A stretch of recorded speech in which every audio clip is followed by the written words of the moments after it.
Continuing our media availabilities for tomorrow's NASCAR Xfinity Series race, we're joined now by the current leader in the championship standings, driver of the number 19 Interstate Batteries Toyota in the NASCAR Xfinity Series for Joe Gibbs Racing, Mr. Daniel Suarez. In your first four races, Daniel, you've posted 2 top 5s, 4 top 10s, including a third place finish last weekend at Phoenix. I think also significantly, you've not had a driver rating less than 100 points this entire season, so some really solid loop data statistics there. And this is the track where you made your series debut last year. So with all that in mind, tell us your thoughts coming into tomorrow's race. Well, first of all, good morning, everyone. Definitely excited to be here in Auto Club Speedway. It's a racetrack that I like a lot. It's very fun to drive. You have a lot of options, and you guys, as always, you are going to watch a really fun race. You know, cars everywhere. So yeah, very looking forward to this race. I feel like my whole team, Joey Racing, is doing an amazing job. We have had some really good races in the last few weeks. I really feel like we have a strong cars. We have really good speed, and hopefully we can keep that momentum to tomorrow's race. Excellent. We'll open up to questions now for Daniel. You'll raise your hand. We'll get a mic to you. State your affiliation, please. Germán Sierra, La Prensa. I'm going to ask it in Spanish and then in English. Okay, no worries. Viendo lo bien que ha corrido Kyle Busch, ¿utilizas algún setup de él o utilizas tu propia puesta a punto? Looking at the success of Kyle Busch in the series, do you use your own setup or do you use a lot of his setups? Pues bueno, first in Spanish. De hecho, hemos combinado mucha información del tipo de qué es lo que hacemos en la pista, pero en setups, la verdad es que cada quien tiene sus propios ingenieros, cada quien tiene su propio crew chief. Entonces, cada quien llegamos parecidos, pero cada quien empieza a caminar para su propio lado, que es como debe de ser. Todos manejamos diferentes, entonces es como debe funcionar. Definitivamente hay algunas cosas que de repente platicamos en medio de las prácticas y si a él le funcionó, yo lo puedo tratar, o al revés, no solamente de él hacia nosotros. Y pues bueno, now in English, I really think that lately we have had really fast race cars. Definitely we share some information, as a driver between practice and stuff, but this, we arrive to every racetrack very close, one car to the other. But once we hit the racetrack, every driver got different, driving their styles, and we start moving to a different direction. Sometimes one team or whoever finds something that it worked pretty good, and we start trying. But, setup-wise, we are always a little bit different. Additional questions for Daniel? Go right here to Jerry. Jerry Jordan, former Racing Network and Kicking the Tires. And I have the same 2 for you that I did for Brandon earlier. With Kyle on such a roll, every time he seems to get in the car in the Xfinity Series, he wins.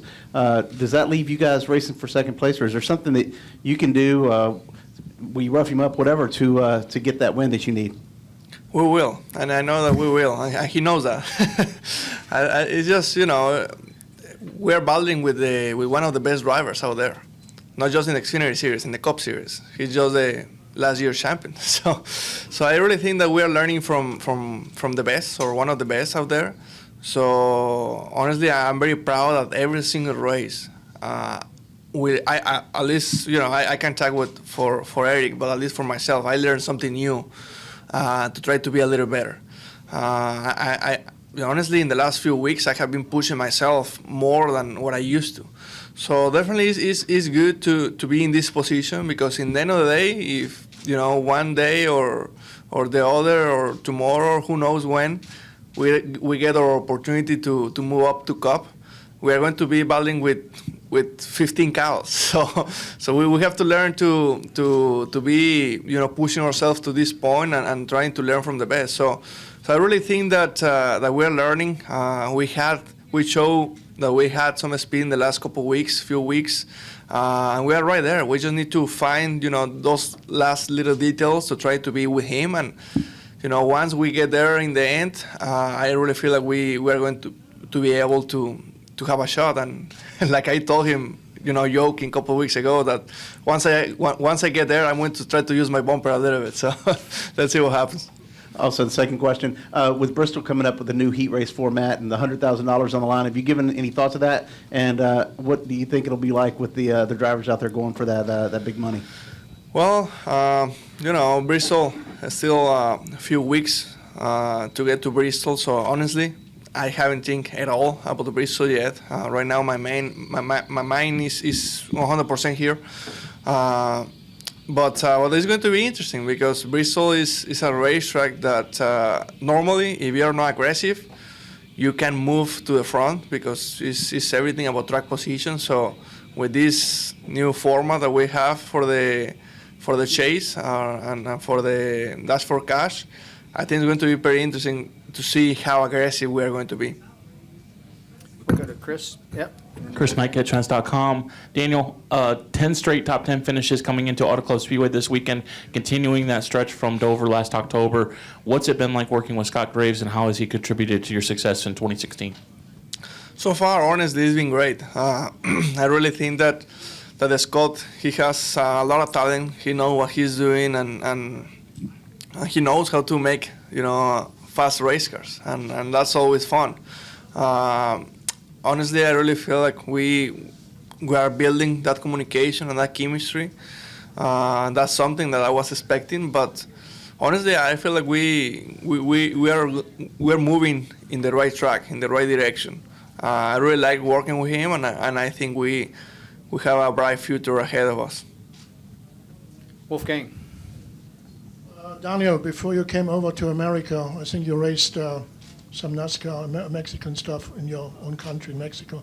What was the biggest problem to adapt to this kind of car when you come up here? Well, the name is the same. It's NASCAR in Mexico, but in the end of the day, they're pretty different. Racetracks are different. The style of driving is different, and the weight, horsepower, is different as well. So yeah, it's been a big change, adaptation to these race cars here in the U.S. But I really think that I've been very lucky to have a lot of support from a lot of people and from a lot of drivers as well with a lot of experience, and I think we've been able to learn all this process. But yeah, definitely the cars are very different. In Mexico, we race more to that are closer to a late model. If we want to compare the NASCAR Mexico car with a car here in the U.S., it's very close to a late model. So you guys know how different is a late model to an Xfinity car. So I would like to make that level of comparison maybe. Any additional questions for Daniel? Excellent. Good luck tomorrow, and thanks a lot. Thank you very much.